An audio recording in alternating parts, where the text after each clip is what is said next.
હે friend, welcome back to my channel. તો friend, wedding season ચાલી રહી છે અને આજે આપણે બનાવીશું ખાસ લગ્ન પ્રસંગ માટે ફેબ્રિક ઇયરિંગ। તો તમે લોકો વિડીયોને છેલ્લે સુધી જરૂરથી જુઓ અને વિડીયો પસંદ આવે તો વિડીયોને લાઇક કરો અને ચેનલને સબસ્ક્રાઈબ કરી બેલ આઇકનને પ્રેસ કરો।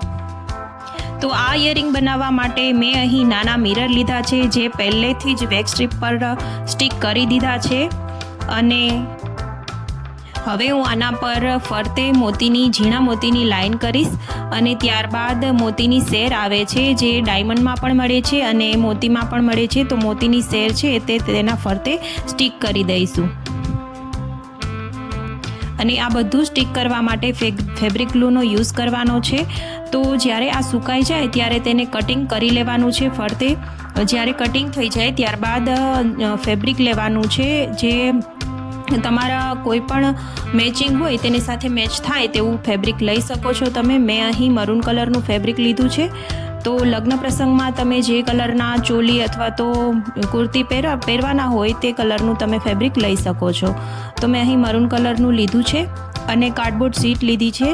તમે MDF પણ લઈ શકો છો। આમ તો બજારમાંથી અવનવી ઇયરિંગ આપણે લેતા હોઈએ છીએ તો પણ જ્યારે પ્રસંગોમાં તે પહેરીએ છીએ ત્યારે તે એકને એક બધા પ્રસંગમાં આપણને પહેરવી ગમતી નથી।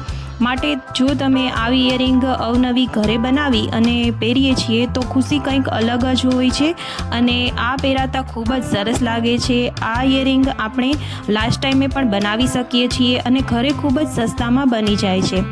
તો તમે આ રીતે ફેબ્રિક જ્વેલરી ઘરે બનાવી અને સેલ પણ કરી શકો છો। અને ફ્રેન્ડ, હજુ સુધી જો તમે મારા વિડીયોને લાઇક ન કર્યો હોય તો વિડીયોને લાઇક કરી આપો અને તમારા ફ્રેન્ડ અને ફેમિલીમાં શેર જરૂરથી કરજો। તો આ રીતે કાર્ડબોર્ડ શીટને મેં લંબચોરસ આકારમાં કટ કરી લીધી છે। હવે તેના પર હું ફેબ્રિક સ્ટિક કરી રહી છું। જ્યારે ફેબ્રિક સ્ટિક થઈ જાય ત્યારે મેં ઝીણા કુંદન લીધા છે તેના પર હું ડિઝાઇન બનાવીશ। તો એ કેવી રીતે બનાવું છું તે પણ તમે જુઓ વિડીયોમાં અને સબસ્ક્રાઈબ જરૂરથી કરજો ચેનલને। જો હજુ સુધી સબસ્ક્રાઈબ ન કરી હોય તો પ્લીઝ સબસ્ક્રાઈબ કરી દેજો।